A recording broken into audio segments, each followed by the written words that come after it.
সেদিন গেছিলাম একটা নার্সারিতে। এবার নার্সারিতে গিয়ে এই যে কালারটা দেখতে পাচ্ছ কাঠগোলাপের, এই কালারের ভ্যারাইটিটা আমি দেখলাম তার কাছে। এবার একটা চারা চাইলাম, বলে চারা নেই।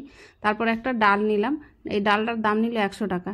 এবার যেহেতু আমি কখনো গাছ এত দাম দিয়ে কিনিনি, তাই আমি মানে একটু চিন্তা ভাবনা করলাম যে এটা দিয়ে আমি দুটো চারা তৈরি করব।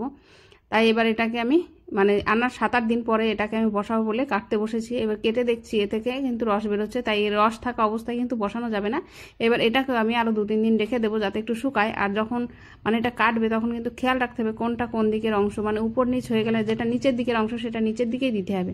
এবার বালির মধ্যে ভালো মতো মানে এমনভাবে বসাতে হবে যাতে নড়াচড়া না লাগে। এইভাবে বসিয়ে দিয়ে এবার জল দিয়ে দেবো, আর জল শুকানোর পরেই আবার জল দেবো। প্রথমে কিছুদিন ছায়াতে রাখবো, তারপরে সকালের দিকে রোদ্দুর পায় এমন জায়গায় 1 সপ্তাহ পর থেকে রাখবো।